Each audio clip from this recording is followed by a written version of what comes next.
Hello, everybody, and welcome to Minecraft for Parents, Level Up Your Knowledge. We're going to get started in just a minute.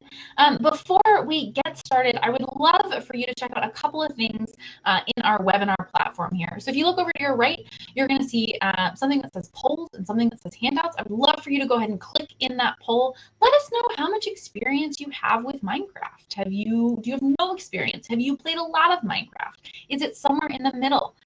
We'd love to see kind of where you're at on that spectrum. You'll also notice that under handouts, again, this is on the right hand side of your screen, Carrie has really kindly shared both the slides for today's presentation, as well as an extra handout that just has some extra resources that he is going to talk about today. So it looks like most of the people who are in the room so far have no experience, and we've got somebody who has played a little bit. And people who've seen people play. So we've got a little bit of a mix of experience, which is great. Really excited about that. We'll give it another minute and then we'll go ahead and get started. The other thing that I want to go ahead and bring your attention to is in that chat, you are welcome to chat throughout this whole presentation. So as soon as I'm done with the introductions, my video screen is going to go dark. But I will hang out in the chat and act as our moderator today. Hey, Pat, thanks for going ahead and getting us started in the chat. Hi, Justice. New to Minecraft, but recently started using in therapy. Yeah, it can be a great tool for work with teens. Absolutely. So you'll also notice in that chat, if you ask a question, which is extra helpful if you preface your question with the word question, then I will actually tag that and we'll be able to answer that. Some of those will be answered throughout today's presentation, but we are going to have space for Q&A at the end. Because we have this nice chat platform, you're welcome to ask that question as soon as you think of it. You don't actually have to wait until the end to ask that question. All right, let's go ahead and get started with those introductions and then we'll get going. So today is Minecraft for Parents, Level Up Your Knowledge. This presentation, this webinar today is presented by Game to Grow. Game to Grow is a 501c3 nonprofit that is dedicated to the use of games of all kinds for community, educational, and individual growth.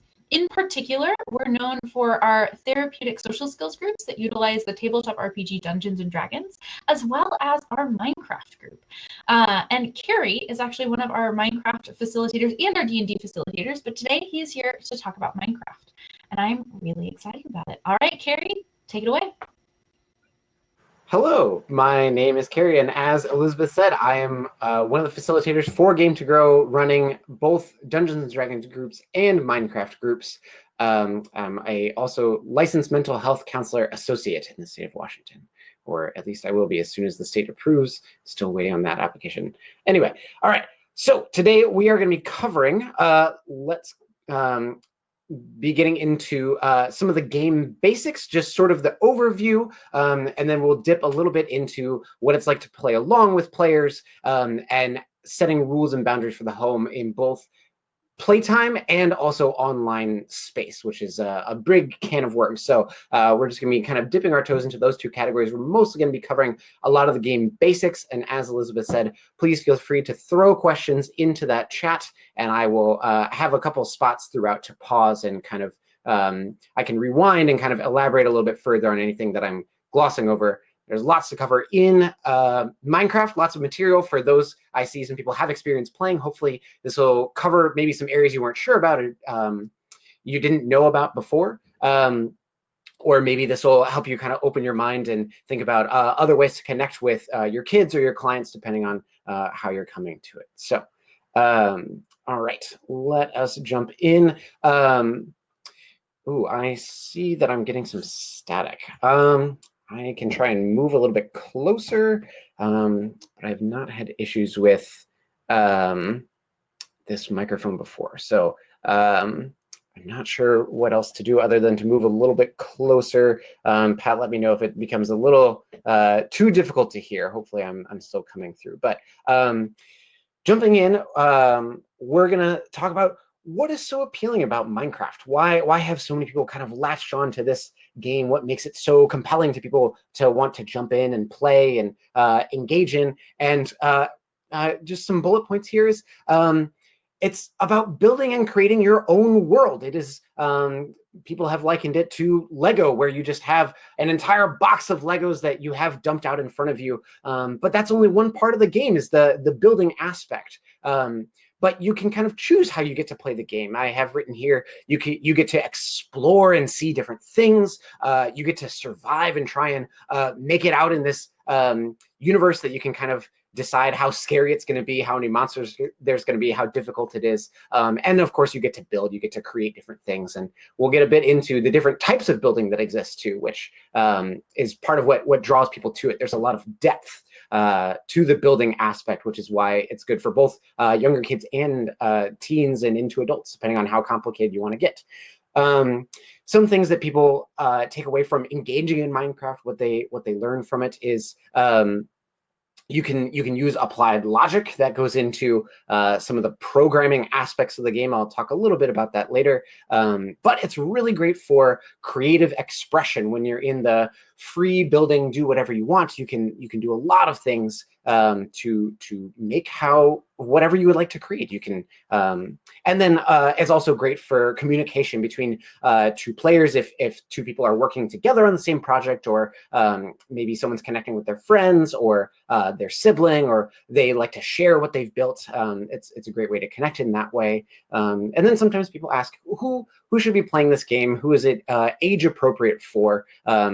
There's different rating systems in the US and Europe. In the Europe, it's rated as young as 7. In the US, it's rated 10, but also E for everyone, for fantasy, non-realistic depictions of violence. So you can slay monsters using a sword, but they just kind of go, ah, and then they fall over. There's nothing particularly graphic about it. So the game itself is quite clean. But let's go into the two broad categories of what exists in Minecraft. There's two major modes: creative mode and survival mode. The main difference is, in creative mode, you have unlimited resources. So the game relies on different types of materials. And in creative mode, you have access to all of them in unlimited quantities. And this is great for building things like this pig racetrack that I have here on the left-hand side. You can also do programming, which I said I'll get into a little bit later, which is through Redstone. A lot of people really connect with that part. And there's also the other game mode, which is survival. And that is where you start from scratch in this universe. You have nothing in your pockets. You start with nothing, and you have to gather and collect all of the materials from the beginning and try and build a life for yourself.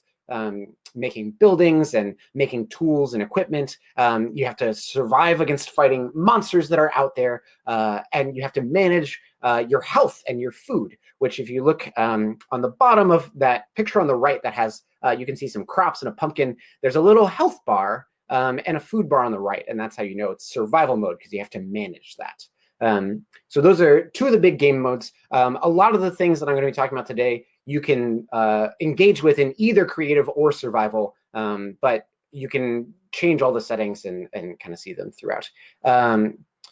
Let's see. Okay, so as far as exploring Minecraft, it has a lot of different biomes, different areas, and this is one of the really exciting things, is that if you are in survival or in creative, there's lots to see. Often you will start in the bottom left on a plains sort of terrain, but there's also desert hills, there's snowy mountains, even a mushroom plateau. There's a nether and underworld. There's many biomes that you can explore, and all of them have different resources and materials and lots of different things to see as you traverse across the somewhat infinite Minecraft universe.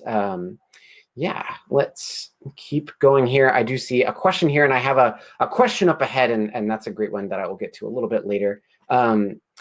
Within the game Minecraft, I'm going to also be using some of the Minecraft language to hopefully make it a bit more familiar. But there's something called mobs, and these are different types of monsters or just living things that can generate in the game.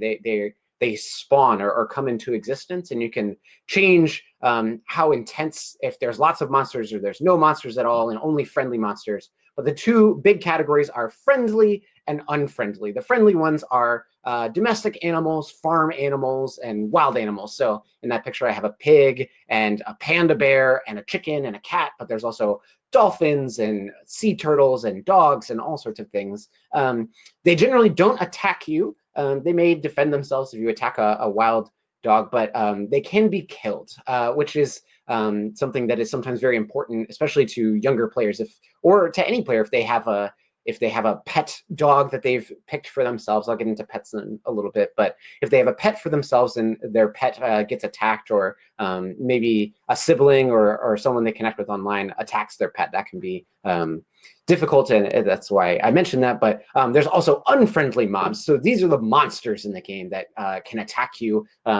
They come out at night, usually. That's if you have it on medium or hard difficulty, the monsters will come out at night and they will start attacking you. Generally, some monsters just leave you alone, and some will attack just no matter what. And you can also find the monsters when you are exploring caves, which is a big part of the game. It's half the name is mine and crafting. So when you're mining, in those caves, you can encounter different monsters.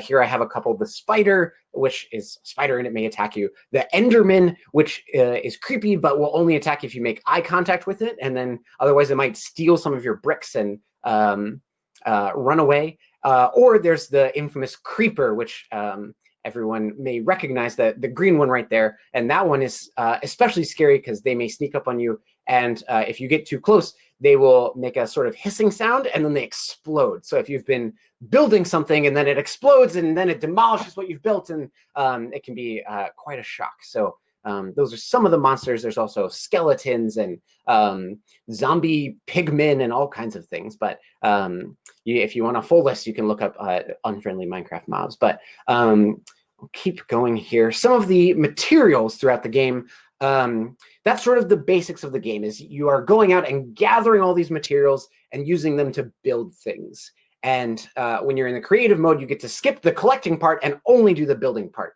But in survival, you have to go out and collect these things, and you can use them to build different tools. I have down here on the bottom, for instance, your pickaxe you will use to collect materials, and it'll break after a certain amount of time. So you can get better high quality materials to build a better pickaxe, and you can mine further without your tools breaking in your hands while you're trying to use them. That all comes from the raw materials that you go out and gather. This is like dirt or iron or stone or wood, really basic building block type stuff. And you can use those to build different materials as you're going through the game.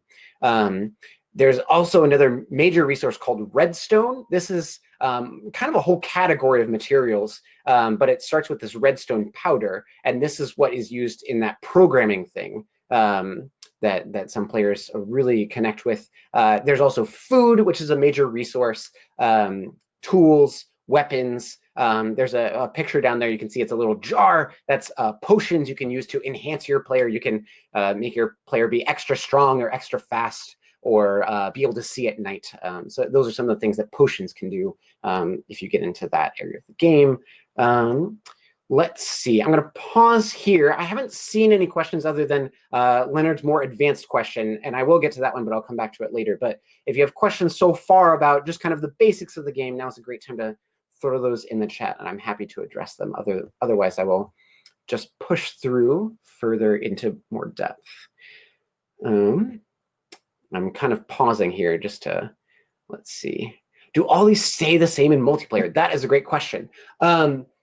The multiplayer setting, yes, in multiplayer there is both the survival and creative. So it depends on how your multiplayer is set up. If you're in the multiplayer creative, you have unlimited resources, and it's completely fine. If you're in the multiplayer survival, then you have to work to gather all your materials, and you can build things and fight monsters. In the survival mode, that's the one where you can kind of change the difficulty level for monsters. You can have the game mode set to peaceful, and then monsters won't attack at all, or you can have it be set to normal or hard, and that'll change how much the monsters will show up and attack. Let's see. Difference between, well, let's see. How do you play with your child? I will be getting into that a little bit later. I'll be giving kind of an overview. And yes, to your second question, we do have an upcoming thing where I'm going to talk a little bit more about what it looks like to be engaging in that play. Difference between multiplayer versus server play. So there is a difference between multiplayer and server. I'll get a little bit more into that in online. I can answer it now, actually.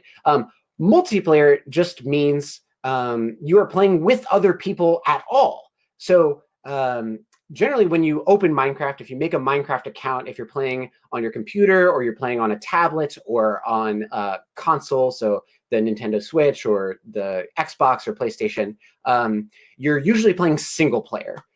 You can open up multiplayer and you can connect with other people, maybe a friend who has, if you're playing on Xbox, you have a gamer tag, and if your friend knows your gamer tag, you can connect and you can create a new multiplayer world where the two people play together. If you're playing on the computer, there's a different aspect of multiplayer, which is servers. And servers are big public areas, and they can also be made kind of private. But for example, Game to Grow has an open server for Game to Grow participants. And so we filter for people who are in our Game to Grow groups. They need to let us know their username, and then we approve them, and they can come join. So it's kind of only approved players get to join our Game to Grow server. And then all the players on that server are playing multiplayer. There's no way to play by yourself on the server. The server is sort of an open area. Ours is slightly more private because we have that filter, but there are other servers that are just open to the public generally. A lot of big YouTubers have public servers for followers of their YouTube channels to come and play with other fans of the same YouTube channel. And those servers vary pretty widely. I'll get to that in the resources, but there's a lot of different server options. Yeah, I'll get to that a little bit later, but great question. Okay. I'm going to address the last one that just popped in. A player's realm and a player's world. So realms, Minecraft Realms is specifically for the PC, and it is an additional subscription that you can purchase. And Realms basically opens small little windows into, oh gosh, this is hard to articulate exactly the difference. So Realms are sort of, I might have the Game to Grow realm and Carrie's realm and Elizabeth's realm on my own private Minecraft account. And I can set up the realms and I can decide who accesses them. So if I have the Game to Grow realm, I can open that to anybody that I'm friends with. I can have the Carrie realm that's only for me to connect with, and I can have the Carrie and Elizabeth realm that I let Elizabeth come and see and join me on my realm. The worlds are areas within that realm. So Elizabeth and I might have a realm that we share together, and we might have a survival world and a creative world. So those are kind of the settings that you're playing with within those different realms. So it's a bit confusing. If you have more questions, please put them in, and I'll try and get to them more at the end. I'm going to move us a little more into the game just to make sure we get through everything, and we will still have time for more questions at the end. So if things are popping up in your head, please put them in the chat, and I'll make sure to do my best to get to all of them. So let's keep going with Minecraft overview. I sort of described kind of the overview of what's happening in Minecraft, but you might be wondering, what things are there to do in Minecraft? If you're just sort of wandering around and exploring and surviving, what are you actually doing? What is the goal? What are people trying to do in this game? And that's part of the thing that draws so many people to it. So I have an overview here: mining, crafting, farming, getting pets, going to the end, and building. I'm going to go into each of these different kind of categories of things that people are doing when they're engaging with the game. This is an important question, actually, to ask if you're a parent and you're engaging with your player, or you're a clinician and you're engaging with your client, to talk to them about, are they in creative or survival mode? And whichever mode they're in, what are they doing within that mode? These are some of the options for things they might be doing as they're engaging with the game. So mining is part of the title of the game. It's the bread and butter, but you're going out and collecting raw materials. You can see I put a picture there that those black dots that are in the wall, that is coal. That is raw coal that you would go and gather. If you look down at the bottom, there's a golden looking brick. That's gold. If you mine it with your pickaxe, you can gather that gold. And then if you look really close, there's sort of a rusty, sort of peach colored, that is raw iron, which is a pretty valuable, and diamonds are the most valuable. So that's hard to find, but it is generally done in caves, but you can just start digging down into the earth and cross your fingers, but it's a little easier to navigate if you're going in mines to gather the resources. So you go out and you gather these resources like mining to get iron ore, but you can't just use the ore. You have to actually process your materials. So you need to build yourself a furnace, and using your furnace, you can see in the top I put a bunch of iron ore, and then in the bottom I'm using coal as my fuel. You can also use charcoal if you have burned wood, but you need to use your fuel to turn your raw iron ore, and then you see there's an arrow pointing to the right, and that is an iron ingot. So that is the processed iron ore. And the reason I'm sort of outlining all this is because you will use those iron ingots to do the other half of the namesake of this game, which is crafting. So generally you use a crafting table, which I have a picture of here. That's usually something players or someone engaging in the game will build right away. And a crafting table lets, when you click on it or open it, it'll show you this screen that has a sort of 9x9 grid. And you will use your raw materials to arrange them in a recipe. You will make a shape, and that shape will determine the object that you get out of it. So if you look at the picture I have here for crafting, I searched in my recipe book, sword. How do I make a sword? And within that, it showed me I need to have 2 iron ores stacked on top of each other and a stick on the bottom. So you kind of make the shape of the item that you're trying to get. So 2 iron on top and a stick kind of looks like a sword. So that's how the Minecraft recipe is for sword. I put a couple more examples here on the bottom. I have 3 wool in a row stacked on top of 3 pieces of wooden planks. And that's how you make a bed in Minecraft. That's the recipe, is 3 pieces of wool on top of 3 pieces of wood. I also have 3 pieces of stone. This could also be 3 pieces of iron ore on top of 2 sticks. So if you kind of squint your eyes, you can see that's kind of the shape of a pickaxe. That's how you make a pickaxe in Minecraft. And players will spend a lot of time kind of learning the different recipes and gathering materials to make different things that they need. If you are trying to chop trees, you'll need to make an axe. If you are trying to make a picture frame, you'll need certain resources for that. This is where the crafting really becomes a complicated area. And one of the resources I put in the additional notes is a website you can go to that'll tell you all the recipes if you want to reference while you're playing the game and kind of have that open on your phone or on a computer. It's a helpful tool to kind of know if I want to build a sword. I can't remember, what did Carrie say I need to build a sword? You can look it up in there and it'll help you know. So some of the other things you'll need to do is farming. In survival mode, you need to have food in order to stay alive. You can starve, so you need to be gathering food.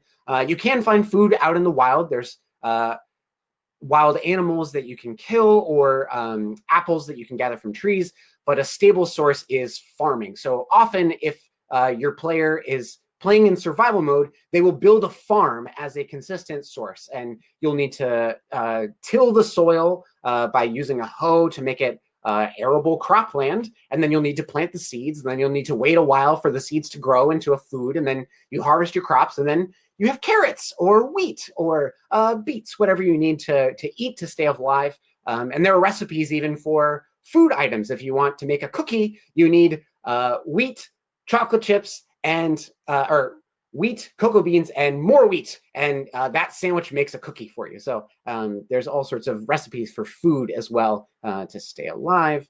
Let's see, other things you can do. You can have pets. Certain animals, I have them pictured here. If you squint, you can see the cat behind my astronaut suit, but dogs, cats, horses. Those are some of the big animals that you can tame. Especially, I've noticed in younger players, but I know older players too, like having a pet animal. In real life, it is very expensive to have a pet horse. In Minecraft, it is very easy to have a pet horse. All you have to do is try and ride it a few times, and then you can do things like make a name tag, which you can look up exactly how to do it, but you can make a name tag and give it to your animal, and then it will be named whatever you would like to name it. You can name your horse Clip Clop, or your cat Sparkle, or whatever you would like.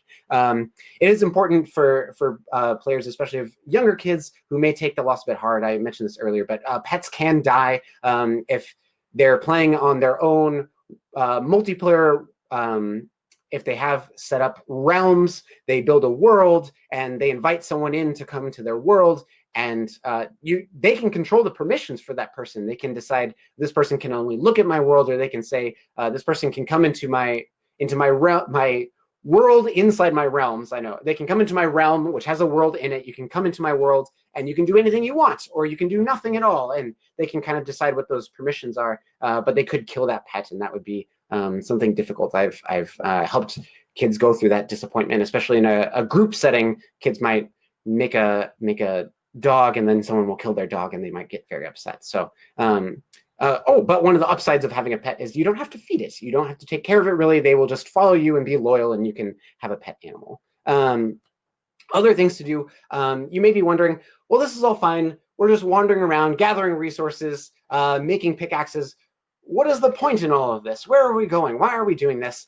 Some players really enjoy the mystery. They like exploring and seeing the world and the survival.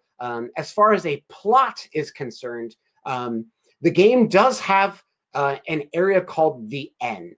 It is a difficult place to reach. It will take a lot of resources to reach a point where you can go to the end, but you will gather these resources. You can open a portal in the floor, and that will help you get to the end. And when you get to the end, you will fight an ender dragon, which I've tried to capture picture of. It constantly moves, but there's a dragon flying there. It's very strong. It's very difficult to defeat.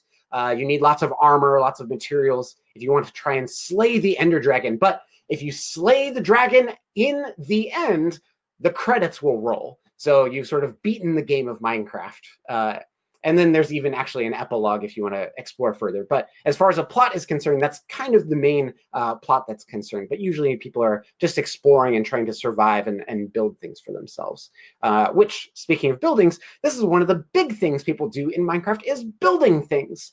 They build houses or buildings. They can build superstructures. They can build office buildings. They can build a recreation of their own house. They could build their imagined house that has a swimming pool and a hot tub, and it has an aquarium with sea turtles in it. Whatever you would like. You can generate a lot of fantasy, things that you would like to have for yourself in your house in real life. But I would love to have a pet sea turtle in real life, but that's a bit unethical and difficult to maintain. But it's very easy to do in Minecraft, so you can have a pet sea turtle in Minecraft. So you can do lots of things creating a house. Other things people do are create sculptures.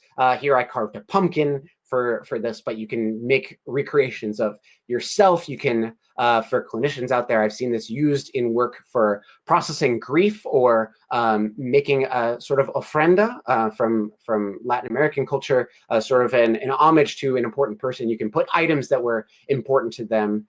You can do a lot of interesting things in the sculpture creating or building representative things that are important to the player. Let's see.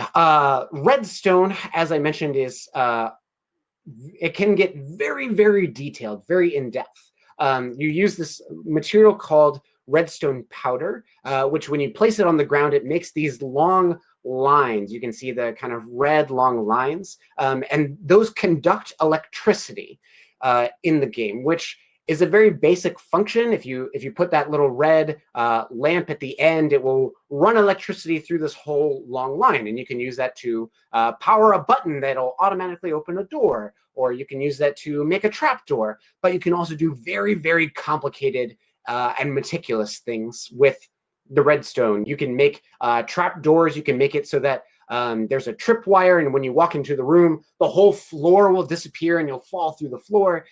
People have recreated basic computers using this. I've seen people recreate the original Pokemon Red for the Game Boy Advance from like 1996. People have rebuilt that entire game in Minecraft using the ones and zeros of the Redstone. So it can get very, very elaborate and complicated.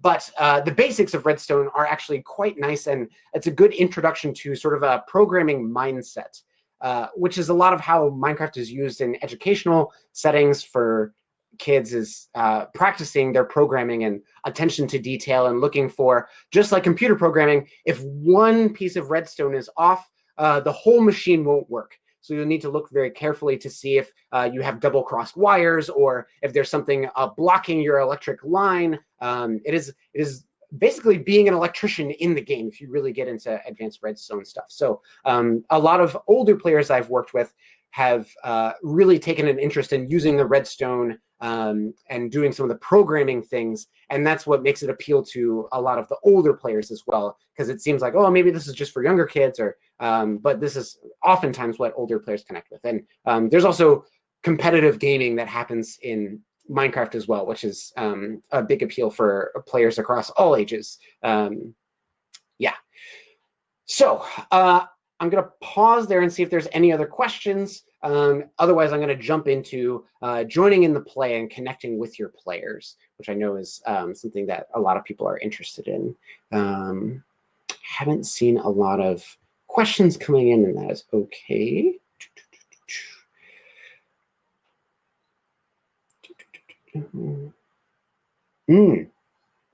Okay, that is a great question, Pat. And I'm actually going to have you hold on to that question. I'm going to get into that later, but an excellent one. I'm glad you put it out there. I will address that a little bit later. But questions more broadly about what's happening in Minecraft, or maybe terms you've heard players use to talk about things in Minecraft and you're not sure. What are mobs, or what is an Enderman? Anything like that. I know we have a good amount of experience. I saw in the poll some familiarity with the game, but okay. Well, I'm going to keep going here. Joining in the play. So there are two major ways to engage in play with the player. There's jumping in the play with them, which I'll get to in the next slide, and then there's just observing. So if you're not quite as comfortable, or you would like to be sort of an armchair sort of coach, or just engaging with the person, you can observe and be engaged in the play at the same time. So generally, players, kids, or clients enjoy having someone take an interest in their hobbies. They're just happy to know someone wants to hear them talk about what they've been working on. As I was preparing for this, Elizabeth mentioned that this is a lot like engaging with someone about their art. If they were to show you something they created or made using art, Minecraft is a lot similar. So your player, you may have had this experience where they come up and they're showing you on their computer or on their tablet, look at this thing that I built, or look at this thing, and you're not quite sure what it is. That's a great starting question, is what am I seeing here? Just those open-ended reflection questions are a great way to connect with the players if you're just an observer or not very familiar, but want to be able to still connect. So what am I seeing here? Oh, wow, you built your own house with a swimming pool and a trap door at the entrance. It sounds like you want to keep yourself really safe. Are there people who come and maybe will attack you or something? And they may say, yes, oh, there's, skeletons who come at night and they set off a pressure plate, and if they walk on that plate, they'll fall into a trap pit, and then I can take care of all the skeletons in the morning and gather all the materials from killing the skeletons. So I get all the bonus, but I don't have to do any of the work. They may seem very proud, and you can take pride in them seeming proud. You can ask them questions like, what was the hardest part of building that trap door in front of your house? And they may say, oh, I kept messing up the redstone and I had to keep doing it. Or they may say, oh, I don't know. And you can say, oh, okay, well, I can tell you put a lot of work into it. It seems like you've been working really hard at this. There's lots of ways to sort of acknowledge the amount of effort they've put in, and help just sort of connect with them on what they're feeling proud of. You can ask them that question exactly. What are you most proud of in your house that you built? And maybe they'll say, oh, it's definitely the trap door. Or they'll say, oh, I really like this painting. There's a painting that I have, and there's a secret door behind the painting, and I like my secret hideout room that I built behind there. And then a final reflection question that's great to ask is there anything you still want to add to your house? And they'll say, oh, yes, I want to add a hot tub, or I want to expand in this way. Or maybe they'll say, I want to build another vacation house that's on the cliff or underwater, or something else that they have in mind. So any of those connections, just as an observer or as you're watching them play, are great questions to ask.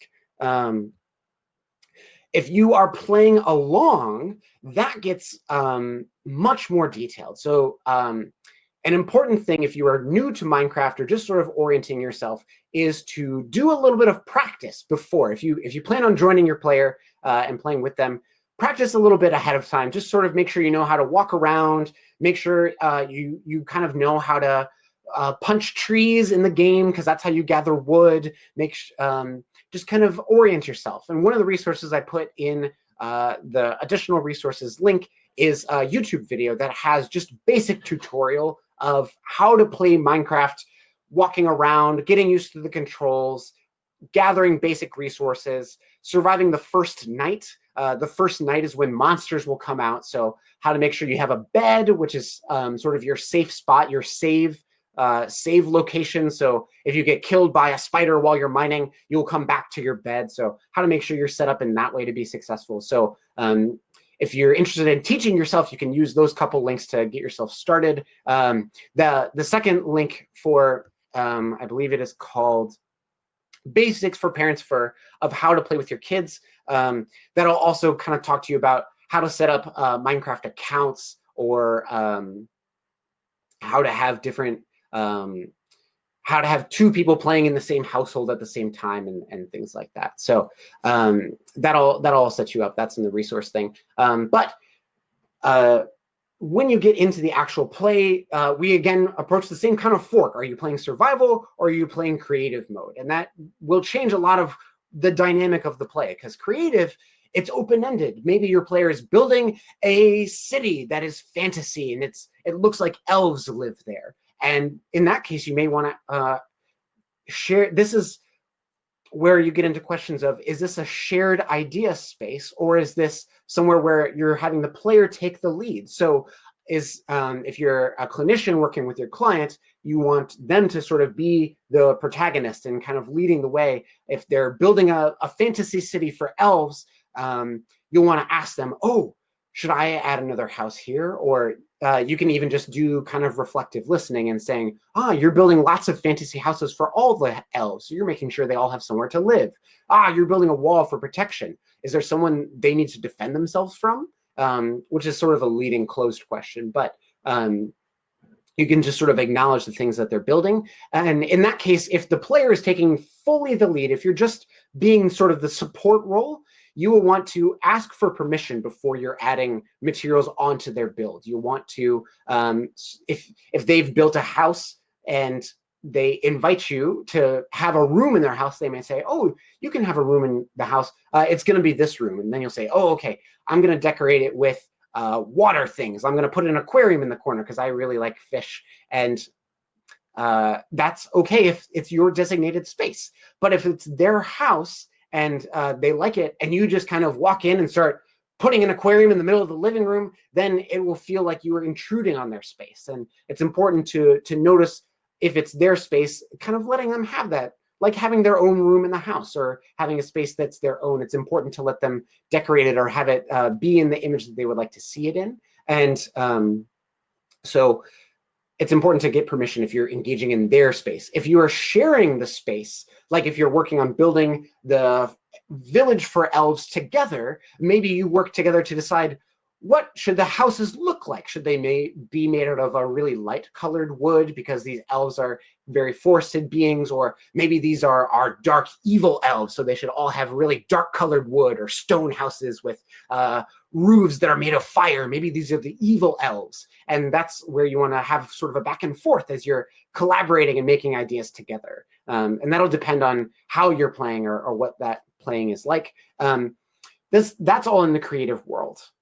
If you're in the survival world, it gets into a different question because resources are limited or hard to come by. So it is also important to know, are you playing a support role where you are just going and gathering materials and offering them to the players so that they can get further in their own survival? Or are you sort of playing adjacent to them? So maybe they have a house and survival with a bed, and you have a house and survival with a bed, and you're working on your own to gather resources, and you can kind of offer to connect with them and engage with the play and sort of follow their lead in how much they want to engage. So if engaging in the play is something you're interested in, we actually have a webinar coming up this January. I believe Elizabeth will kind of let us know the dates and things at the end of the webinar, but we do have a whole webinar on this exact topic where we'll really get into the details of what it looks like to follow the player's lead, when is the moment to be taking the lead or have that be a collaborative space and things like that. I see Elizabeth just put that link in the chat.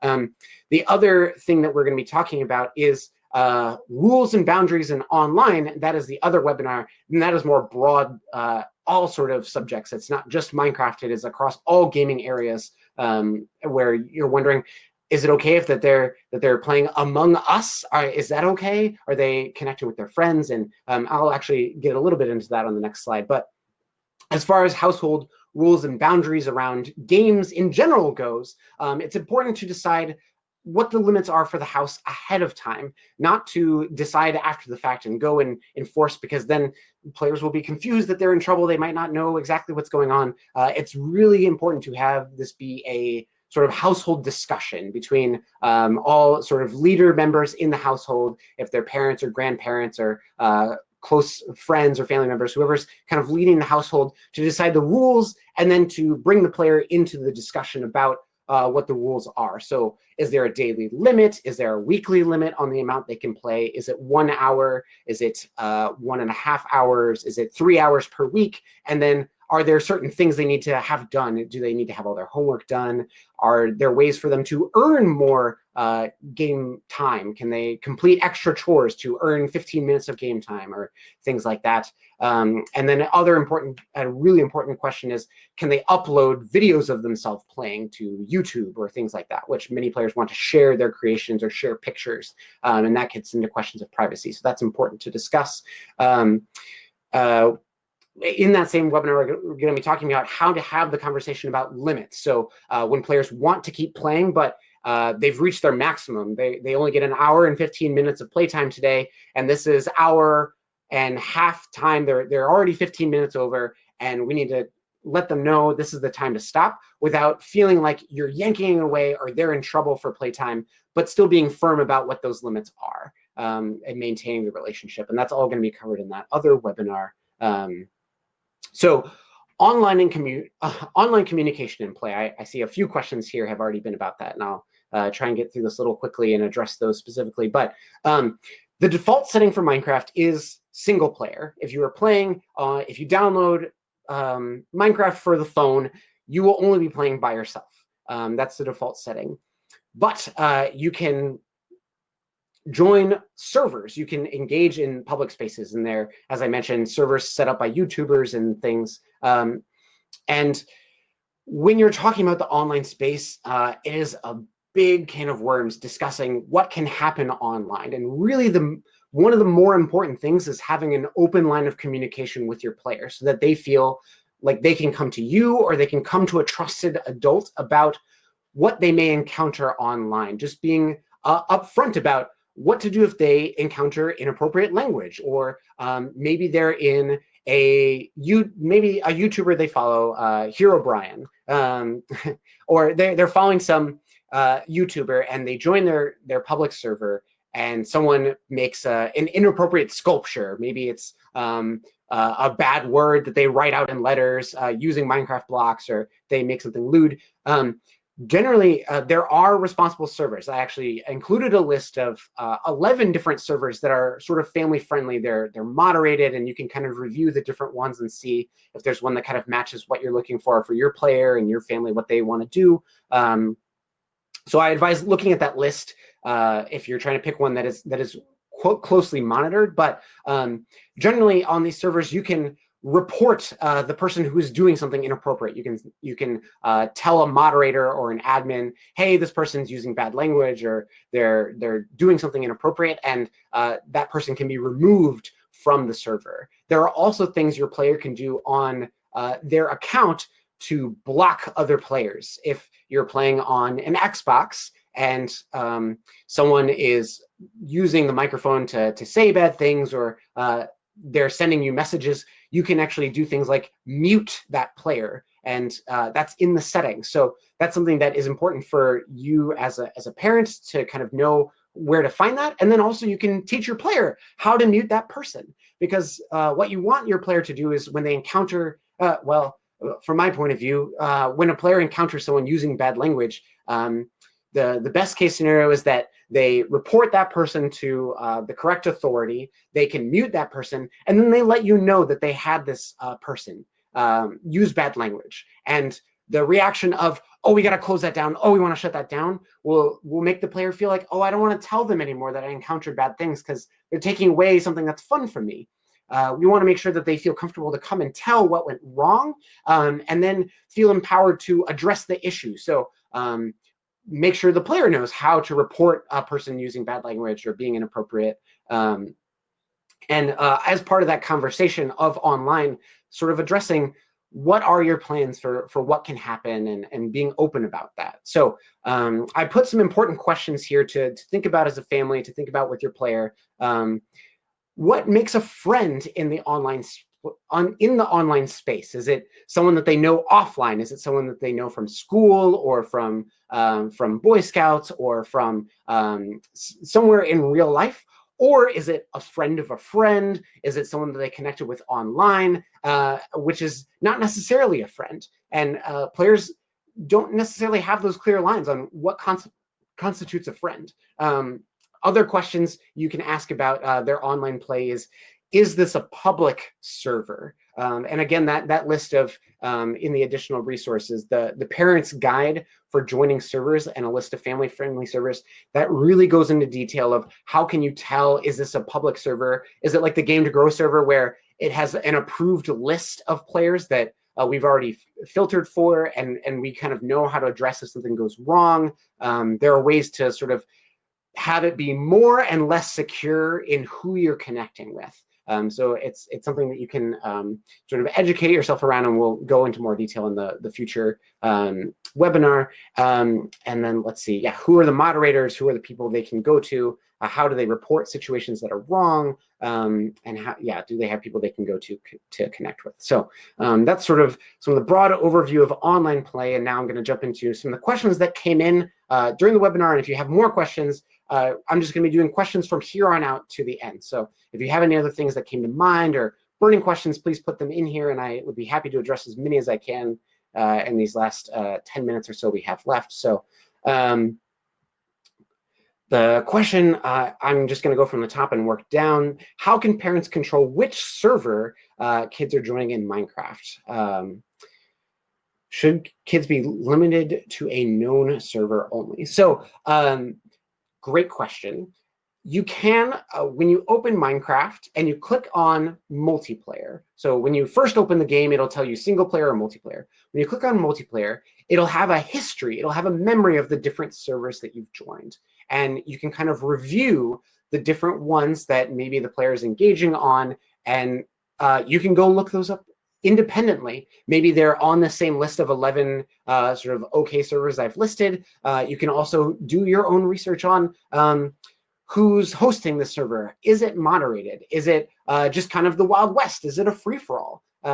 Minecraft, the game itself, has some things built in to sort of limit bad language, but it doesn't necessarily mean if it's a free-for-all server that there's someone watching out for bullying behaviors, where if you're playing survival, you've gathered all these precious materials, and then someone comes in and kills you and takes all your stuff and runs away. That can be very upsetting. And maybe that's the exact design of the server. Some players really like the competition. They want to be able to hold on their materials and defend themselves against other players. And so if that's their expectation, then that's okay. And if it's not their expectation, it can be very upsetting. So and flooding. So it's important to kind of know what the purpose of the server is, who's moderating it, what the experience of other players are on there. There's there's sort of an unlimited number of servers, so that's part of why I mentioned do they know the people in real life? Is this one that has deliberate moderation where someone's kind of watching for bullying behaviors or things like language or things like that? Do they have someone they can report to? These are important questions when you're considering, is this a safe server for them to be on? Hopefully that answered your question. So there's a lot of content from Netflix and YouTube about Minecraft. I think this is about just Minecraft the game. Yes, there is a Minecraft story. There is actually a story mode of Minecraft. There is a whole the one that I talked about, the version of Minecraft I talked about, is just one of actually several different versions of Minecraft. So there's actually one that's called Minecraft Story Mode, and that actually has a very linear plot. There are main characters, there are villains, there are teammates and heroes and allies who will come join you and help the main characters on their plot line. This ties into some of the YouTube and Netflix things you might be referencing, and that's sort of the greater lore of the whole Minecraft universe. So yes, it is connected. Whether or not players are engaging with that or know what it is entirely up to what they've decided to give their attention and time to. So, Hero Brian. I am not familiar with Hero Brian, so I'm not able to answer that specifically. But creepy characters, YouTube's concerned about Minecraft videos on YouTube, especially if they don't know what's going on. It very much depends on the YouTube and what the intent of the video is. It's hard to know without having seen the videos or addressing them specifically, but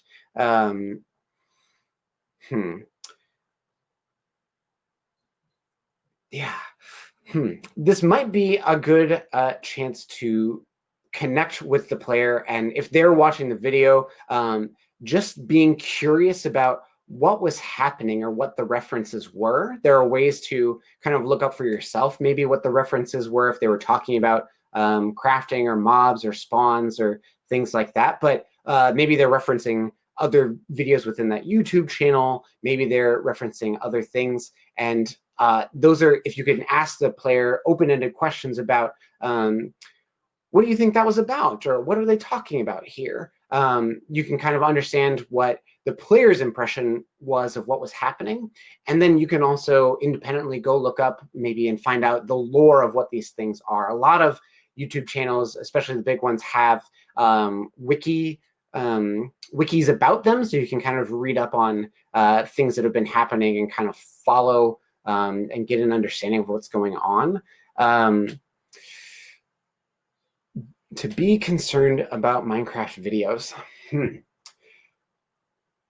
It is hard to say. I think especially Minecraft videos that have a lot of views, if they have 10,000 views or 50,000 views, it's your odds go up that it will be reported if it is something that is inappropriate. So if it's a Minecraft video that has 1 million views, and it is not, if YouTube doesn't say you need to be 13 plus to watch this video, and the Minecraft video has 1 million views, that's pretty safe to say that this is appropriate for them to be watching. But if it has only 1,000 views, that's much more questionable, and it's harder to say. And it's also very much depending on what you see as being appropriate and inappropriate. So it kind of gets into a bit of a gray area there as far as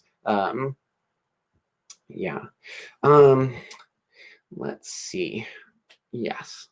Okay. The next question is there a good method to agree with your players on a set of rules and behavior? So let me go back to that question on setting household rules and boundaries. It actually will help, I think, if I kind of clarify the timeline. So discussing the rules and limits ahead of time, that is within the parent kind of group. So whoever's running the household, the parent or guardian group, make sure they have an agreed upon set of ideas of what seems fair for the household. And it very much depends on the age of the player and sort of the values of the family, what that looks like. So maybe the household rule is you get 1 hour. Let's say the household rule is you get 3 hours a week of video game time, and you get to decide when those are, and when those run out, you'll have to wait until next week. The player will then naturally ask, like, oh, that's not fair, that's not enough time. Or maybe they'll say, well, when does it restart? Does it start at midnight on Monday? When does my new time start again? Can I do it all on one day? Okay. I appreciate the clarification.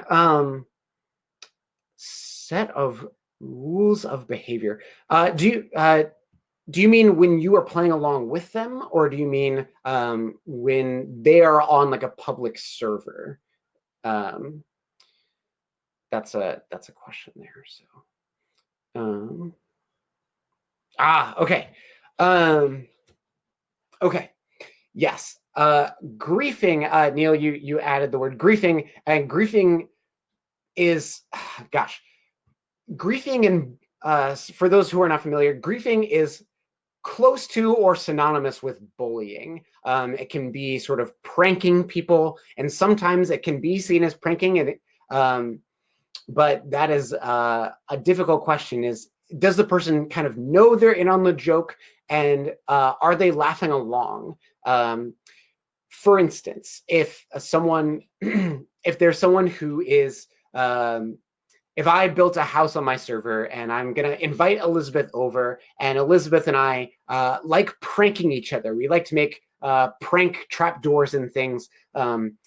And Elizabeth knows that, then when she comes to my world and she knocks on the front door of my house, and when you open the door, that actually sets off redstone that I set up, and it dumps you into an infinity loop, and you just kind of fall over and over again. And Elizabeth is kind of laughing along and knows, and maybe when I go to Elizabeth's world, she has the same thing set up where maybe she has a different kind of trap door or something. Then it's kind of in fun, right? We're aware that we're both kind of messing around with each other, and we have a back and forth, and that's okay.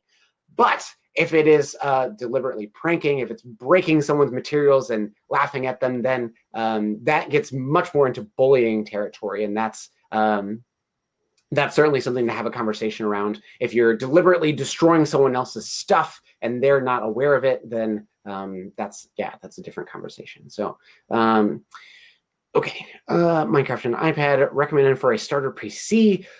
I don't have a recommendation for a starter PC. That is a good question. Minecraft is not a very PC intensive game. And if you're interested in engaging in the Minecraft groups, we have some people who join Minecraft on the PC, and then they have a separate device for having Zoom open, so it kind of lowers the demand on the computer. But that is a great question, April. Back. Elizabeth, I see you're back. We're about out of time. I will say that historically, if you're looking for good deals around computers, that like Black Friday, Cyber Monday online, I'm not recommending anyone go anywhere in person, but those can be really great because you can get something that is not a super powerful PC, but will do great for things like schoolwork, Zoom calls, and Minecraft.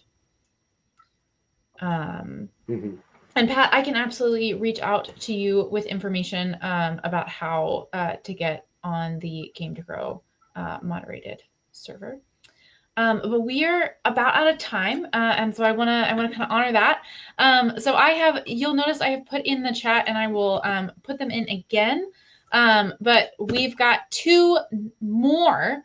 We've got two more webinars that will be coming up that Carrie is going to lead. One of them is going to be specifically about engaging in play in Minecraft with your client or your child. So this is going to be really introductory. It's going to be appropriate for both therapists as well as parents. And then we also have a more general topic where we're really going to dive into a little bit more around kind of internet video game safety, how to set those boundaries, how to make sure that you're having that communication with your kids.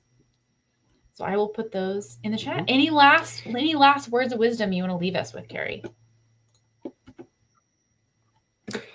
Minecraft is very fun. It is something that you can be excited and interested in, and I hope that everyone is able to. I refer you back to that sort of observation play. If even if you're not going to play yourself, to use these sort of show and tell follow-up questions of reflection, the same way you would respond to a player showing you an important piece of art or things that they care about. Just use those, open them up, and get them talking about something they care about. Absolutely. And finally, I have put the link in the chat to our groups. We're actually in the process of kind of filling out our groups for the winter quarter that will start in January. So if you are interested, now is a great time to sign up on that wait list. But feel free to shoot us an email. You can find us at contact@game2grow is probably the best way to reach us broadly. You can also find us on social media @game2grow. But thank you so much for attending today. Please, when you exit out of this screen, you'll be redirected to a survey. That survey is because we care about your feedback. We want to know what we did well and what we could do better, as well as what you're interested in the future. You can also find all of these things, our services, any other questions that you have are on our website. We look forward to talking to y'all soon. Bye, everybody. Bye, everyone.